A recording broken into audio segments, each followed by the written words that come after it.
Hi hello viewers, welcome to my channel ಸಮಾ foods. ಇವತ್ತಿನ ವಿಡಿಯೋದಲ್ಲಿ ಉತ್ತರ ಕರ್ನಾಟಕ ಸ್ಟೈಲ್ ಹೀರೆಕಾಯಿ ಎಣ್ಣೆಗಾಯಿ ರೆಸಿಪಿನ ಶೇರ್ ಮಾಡ್ತಾ ಇದ್ದೀನಿ. ತುಂಬಾ ರುಚಿಯಾಗಿರುತ್ತೆ, ಮಾಡೋದು ಕೂಡ ತುಂಬಾ ಸುಲಭ. ಇದೊಂದನ್ನು ಮಾಡಿಬಿಟ್ರೆ ಅನ್ನ, ದೋಸೆ, ಚಪಾತಿ, ರೊಟ್ಟಿ ಎಲ್ಲದಕ್ಕೂ ಆಗುತ್ತೆ. ಹಾಗಿದ್ರೆ ಬನ್ನಿ ವಿಡಿಯೋನ ಶುರು ಮಾಡೋಣ. ಮೊದಲಿಗೆ ಒಂದು ಮಿಕ್ಸಿ ಜಾರನ್ನು ಇಟ್ಕೊಂಡು ಇದಕ್ಕೆ ಸಣ್ಣ ಕಪ್ಪಲ್ಲಿ ಅರ್ಧ ಕಪ್ ಆಗುವಷ್ಟು ಹುರಿದಿರೋಂಥ ಶೇಂಗಾನ ಸೇರಿಸ್ತಾ ಇದ್ದೀನಿ. 2 ಚಮಚ ಆಗುವಷ್ಟು ಒಣಕೊಬ್ಬರಿನ ಕೂಡ ತಗೊಂಡಿದ್ದೀನಿ. ಜೊತೆಗೆ 1 ಚಮಚ ಆಗುವಷ್ಟು ಹುರಿದಿರೋಂಥ ಬಿಳಿ ಎಳ್ಳನ್ನು ಕೂಡ ಸೇರಿಸ್ತಾ ಇದ್ದೀನಿ. ಹಾಗೆ ಒಂದು ಅರ್ಧ ಇಂಚಷ್ಟು ಹಸಿ ಶುಂಠಿ, 1 ಗೆಡ್ಡೆ ಬೆಳ್ಳುಳ್ಳಿ, ಅರ್ಧ ಚಮಚ ಜೀರಿಗೆನ ಸೇರಿಸ್ತಾ ಇದ್ದೀನಿ. ಜೊತೆಗೆ 1 ಚಮಚ ಅಚ್ಕಾರದ ಪುಡಿ, 1 ಚಮಚ ಧನಿಯಾ ಪುಡಿ, 1/4 ಚಮಚ ಗರಂ ಮಸಾಲ, 1/4 ಚಮಚ ಅರಿಶಿನದ ಪುಡಿನ ತಗೊಂಡಿದ್ದೀನಿ. ಹಾಗೆಯೇ ಸ್ವಲ್ಪ ಬೆಲ್ಲ ಮತ್ತು ಸ್ವಲ್ಪ ಹುಣಸೆ ಹಣ್ಣನ್ನು ಕೂಡ ತಗೊಂಡಿದ್ದೀನಿ. ಹುಣಸೆ ಹಣ್ಣನ್ನು ನಿಮಗೆ ರುಚಿ ನೋಡಿಕೊಂಡು ನಿಮ್ಮ ಹುಳಿ ತಕ್ಕನಾಗೆ ಸೇರಿಸ್ಕೊಳ್ಳಿ. ಜೊತೆಗೆ 1 ಹುಳಿ ಟೊಮ್ಯಾಟೊ ಕೂಡ ಸೇರಿಸ್ತಾ ಇದ್ದೀನಿ. 1 ಕಡ್ಡಿ ಆಗುವಷ್ಟು ಕರಿಬೇವು, ಧಾರಾಳವಾಗಿ ಕೊತ್ತಂಬರಿ ಸೊಪ್ಪನ್ನು ಸೇರಿಸ್ತಾ ಇದ್ದೀನಿ. ಜೊತೆಗೆ ರುಚಿಗೆ ತಕ್ಕಷ್ಟು ಕಲ್ಲುಪ್ಪು. ಇದಕ್ಕೆ ನೀರು ಹಾಕಬಾರ್ದು, ಹಾಗೆಯೇ ಗ್ರೈಂಡ್ ಮಾಡ್ಕೊಂಡು ತಗೊಳ್ಬೇಕು. ನೀರು ಹಾಕೋದಾದರೂ ಕೂಡ ಜಾಸ್ತಿ ಹಾಕೋಕ್ಕೆ ಹೋಗಬೇಡಿ, ಸ್ವಲ್ಪ ಹಾಕಿ.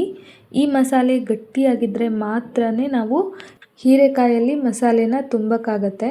ಮತ್ತು ತುಂಬ ನೈಸಾಗಿ ಗ್ರೈಂಡ್ ಮಾಡ್ಕೊಳ್ಳೋಕೆ ಹೋಗಬೇಡಿ, ಸ್ವಲ್ಪ ತರ್ತರಿಯಾಗಿದ್ರೇ ರುಚಿ ಚೆನ್ನಾಗಿರುತ್ತೆ. ಈಗ ಇದಾಗಿದೆ. ಇದಾದ ನಂತರ 1 ಹೀರೆಕಾಯಿನ ತಗೊಂಡಿದ್ದೀನಿ. ಎಳೆದಾಗಿರಬೇಕು, ಫ್ರೆಶ್ ಆಗಿರಬೇಕು. ಈಗ ಇದ್ರ ಮೇಲ್ಗಡೆ ಇರೋಂಥ ರಫ್ ಸ್ಕಿನ್ನ ಪೀಲ್ ಮಾಡ್ಕೊಳ್ಬೇಕಾಗತ್ತೆ. ಅದಕ್ಕಿಂತ ಮುಂಚೆ ಇದನ್ನು ಒಂದು ಸಲ ಕಟ್ ಮಾಡಿಕೊಂಡು ಟೇಸ್ಟ್ ನೋಡಬೇಕು. ಒಂದೊಂದು ಹೀರೆಕಾಯಿ ಕಹಿಯಾಗಿರುತ್ತೆ, ಪಲ್ಯ ಮಾಡಿದ್ದಾದ ನಂತರ ನೋಡಿದ್ರೆ ಗೊತ್ತಾಗೋದಿಲ್ಲ ಅಲ್ವಾ. ಸೊ ಮುಂಚೆನೇ ಟೇಸ್ಟ್ ನೋಡಿ ಆನಂತರ ಅಡುಗೆಗೆ ಉಪಯೋಗಿಸ್ಕೋಬೇಕು. ಯಾವಾಗಲೇ ಆದರೂ ಅಷ್ಟೇ, ಸೌತೆಕಾಯಿ ಮತ್ತು ಹೀರೆಕಾಯಿ ಕಹಿ ಬಂದಿರೋ ಚಾನ್ಸಸ್ ಇರುತ್ತೆ. ಹಾಗಾಗಿ ಟೇಸ್ಟ್ ನೋಡಿನೇ ಕಟ್ ಮಾಡಬೇಕು. ಇವಾಗ ನೋಡಿ ಮೇಲ್ಗಡೆ ಇರೋಂಥ ರಫ್ ಸ್ಕಿನ್ನ ಪೀಲ್ ಮಾಡಿದ್ದೀನಿ. ಇದನ್ನು ಇನ್ನೊಂದು ಸಲ ಚೆನ್ನಾಗಿ ವಾಶ್ ಮಾಡಿ ತಗೊಳ್ತೀನಿ. ಇದಾದ ನಂತರ 1.5 ಇಂದ 2 ಇಂಚಷ್ಟು ಉದ್ದ ಇರೋ ಹಾಗೆ ಈ ಹೀರೆಕಾಯಿನ ಕಟ್ ಮಾಡ್ಕೊಳ್ಬೇಕು. ಈ ವಿಡಿಯೋದಲ್ಲಿ ತೋರಿಸ್ತಾ ಇದ್ದೀನಲ್ಲ ಈ ಥರ, ತುಂಬ ಉದ್ದಕ್ಕೂ ಇರಬಾರ್ದು. ಇಲ್ಲಿ ತೋರಿಸ್ತಾ ಇದ್ದೀನಲ್ಲ ಇಷ್ಟಾದರೆ ಸಾಕು. ಈಗ ಬದನೆಕಾಯಿನ ಎಣ್ಣೆಗಾಯಿ ಮಾಡಬೇಕಾದ್ರೆ ಕಟ್ ಮಾಡ್ಕೋತೀವಲ್ಲ, ಅದೇ ಥರ ಹೀರೆಕಾಯಿನೂ ಸಹ 4 ಭಾಗ ಆಗಬೇಕು. ಜೊತೆಗೆ ಮಧ್ಯದಲ್ಲಿ ಮಸಾಲೆನ ಫಿಲ್ ಮಾಡೋದಕ್ಕೆ ಅನುಕೂಲ ಆಗಬೇಕು. ಆ ಥರ ಕಟ್ ಮಾಡ್ಕೊಂಡಿದ್ದಾದ ನಂತರ ರೆಡಿ ಮಾಡಿ ಇಟ್ಕೊಂಡಿರೋ ಮಸಾಲೆನ ವಿಡಿಯೋದಲ್ಲಿ ತೋರಿಸಿರೋ ಹಾಗೆ ಫಿಲ್ ಮಾಡ್ಕೊಂಡು ತಗೊಳ್ಬೇಕು. ಇದೇ ಥರ ಎಲ್ಲ ಹೀರೆಕಾಯಿಗೂ ನಾನು ಮಸಾಲೆನ ತುಂಬಿ ರೆಡಿ ಮಾಡ್ಕೊಳ್ತೀನಿ. ಇವಾಗ ನೋಡಿ ಎಲ್ಲ ಹೀರೆಕಾಯಿಗೂ ಮಸಾಲೆನ ತುಂಬಿ ರೆಡಿ ಮಾಡ್ಕೊಂಡಿದ್ದಾಗಿದೆ.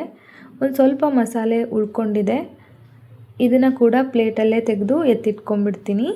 ಇದಾದ ನಂತರ ನಾನಿಲ್ಲಿ ಕುಕ್ಕರ್ನ ಇಟ್ಕೊಂಡಿದ್ದೀನಿ. ಎಣ್ಣೆಗಾಯಿ ಪಲ್ಯನ ಮಾಡೋದಕ್ಕೆ ಕುಕ್ಕರೇ ಬೆಸ್ಟು. ಯಾಕೆ ಅಂತ ಆಮೇಲೆ ಹೇಳ್ತೀನಿ. ಈಗ ಇದಕ್ಕೆ 2.5 ಇಂದ 3 ಚಮಚ ಆಗುವಷ್ಟು ಎಣ್ಣೆ ಬಿಸಿ ಆದ ನಂತರ 1 ಚಮಚ ಸಾಸಿವೆ, ಅರ್ಧ ಚಮಚ ಜೀರಿಗೆ ಸಾಸಿವೆ ಚಿಟಪಟ ಅನ್ನೋವಾಗ ನಾನಿಲ್ಲಿ 4 ಬಜ್ಜಿ ಮೆಣಸಿನ್ಕಾಯಿ ತೊಗೊಂಡಿದ್ದೀನಿ. ಸ್ವಲ್ಪನೂ ಖಾರ ಇರದೇ ಇರೋಂಥ ಮೆಣಸಿನ್ಕಾಯಿನ ಮಧ್ಯದಲ್ಲಿ ಸೀಳಿ ಸೇರಿಸಬೇಕು. ಇದರಿಂದ ಗ್ರೇವಿ ಜೊತೆಗೆ ತಿನ್ನೋದಕ್ಕೆ ತುಂಬ ರುಚಿಯಾಗಿರುತ್ತೆ. ಇದು ಆಪ್ಷನಲ್ಲು, ಬೇಡ ಅಂದರೆ ಸ್ಕಿಪ್ ಮಾಡಿಬಿಡಿ, ಹಾಕಿದ್ರೆ ಚೆನ್ನಾಗಿರುತ್ತೆ. ನಂತರ 1 ಮೀಡಿಯಮ್ ಸೈಜ್ ಈರುಳ್ಳಿ, 1 ಕಡ್ಡಿ ಆಗೋಷ್ಟು ಕರಿಬೇವನ್ನು ಕೈಯಲ್ಲೇ ಚಿವುಟಿ ಸೇರಿಸ್ತಾ ಇದ್ದೀನಿ.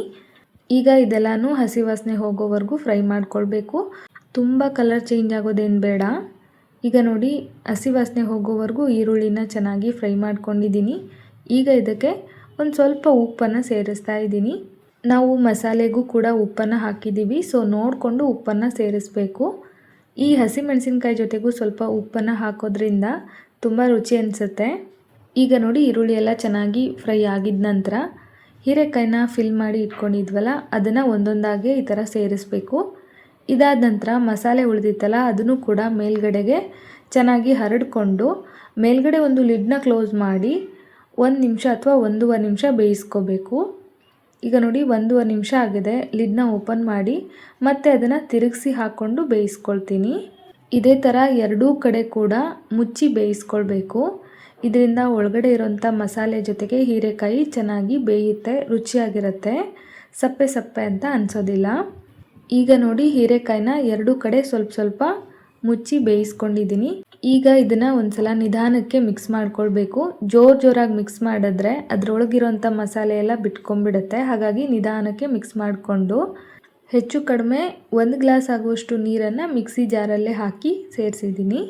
ನೀರು ಹಾಕಿದ ಮೇಲೂ ಕೂಡ ಇದನ್ನು ನಿಧಾನಕ್ಕೆ ಮಿಕ್ಸ್ ಮಾಡ್ಕೊಳ್ಳಿ. ಕುಕ್ಕರಲ್ಲೇ ಯಾಕೆ ಹೀರೆಕಾಯಿ ಎಣ್ಣೆಗಾಯಿನ ಮಾಡೋಕ್ಕೆ ಬೆಸ್ಟ್ ಅಂತ ಹೇಳಿದೆ ಅಂತ ಅಂದರೆ, ಇದು ಸ್ವಲ್ಪ ಬೇಯೋದಕ್ಕೆ ಟೈಮ್ ತಗೊಳುತ್ತೆ.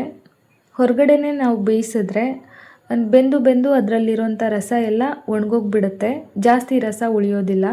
ಹಾಗಾಗಿ ನಾವು ಇದನ್ನು ಕುಕ್ಕರಲ್ಲಿ ಮಾಡಬೇಕು. ಕುಕ್ಕರಲ್ಲಿ 1 ವಿಷಿಲ್ ಬಂತು ಅಷ್ಟೊತ್ತಿಗೆ ಗ್ಯಾಸ್ನ ಆಫ್ ಮಾಡಿ ಅದರಲ್ಲಿರೋಂಥ ಪ್ರೆಷರೆಲ್ಲ ತೆಗೆದುಬಿಡಬೇಕು.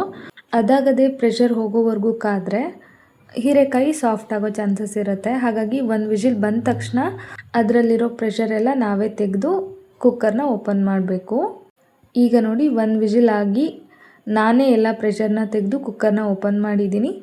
ಹೀರೆಕಾಯಿ ತುಂಬ ಗಟ್ಟಿಯಾಗೂ ಇಲ್ಲ, ತುಂಬ ಸಾಫ್ಟಾಗೂ ಇಲ್ಲ, ಪರ್ಫೆಕ್ಟಾಗಿ ಬೆಂದಿದೆ. ಗ್ರೇವಿ ಕೂಡ ಚೆನ್ನಾಗಿದೆ, ಗಟ್ಟಿಯಾಗಿಲ್ಲ. ನಾವೆಷ್ಟು ನೀರು ಹಾಕಿದ್ವೋ ಅಷ್ಟೇ ಇದೆ. ಇದು ತಣ್ಣಗಾದ್ಮೇಲೆ ಇನ್ನು ಸ್ವಲ್ಪ ಗಟ್ಟಿ ಆಗುತ್ತೆ. ಇದನ್ನು ಬಿಸಿ ಬಿಸಿ ಅನ್ನ ಜೊತೆಗೆ ತಿನ್ನೋದಕ್ಕೆ ಸೂಪರಾಗಿರುತ್ತೆ. ರೊಟ್ಟಿ ಚಪಾತಿ ಜೊತೆಗೂ ತಿನ್ಬೋದು. ಒಟ್ಟಿನಲ್ಲಿ ಮನೆ ಮಂದಿಗೆಲ್ಲ ತುಂಬಾ ಇಷ್ಟ ಆಗುತ್ತೆ. ಫ್ರೆಂಡ್ಸ್, ನೀವೇನಾದರೂ ನಮ್ಮ ಚಾನಲ್ನ ಫಸ್ಟ್ ಟೈಮ್ ವಿಸಿಟ್ ಮಾಡ್ತಾ ಇದ್ದರೆ ಪ್ಲೀಸ್ ನನ್ನ ಚಾನಲ್ನ ಸಬ್ಸ್ಕ್ರೈಬ್ ಮಾಡ್ಕೊಳ್ಳಿ, ಸಪೋರ್ಟ್ ಮಾಡಿ. ಹಾಗೆ ವಿಡಿಯೋ ಇಷ್ಟ ಆದರೆ ಒಂದು ಲೈಕ್ ಸಹ ಮಾಡಿ. ಐ ಹೋಪ್ ಇವತ್ತಿನ ಈ ವಿಡಿಯೋ ನಿಮ್ಮೆಲ್ಲರಿಗೂ ಇಷ್ಟ ಆಯಿತು ಅಂದ್ಕೊಳ್ತೀನಿ. ಮತ್ತೆ ಸಿಗ್ತೀನಿ. Bye friends, thank you.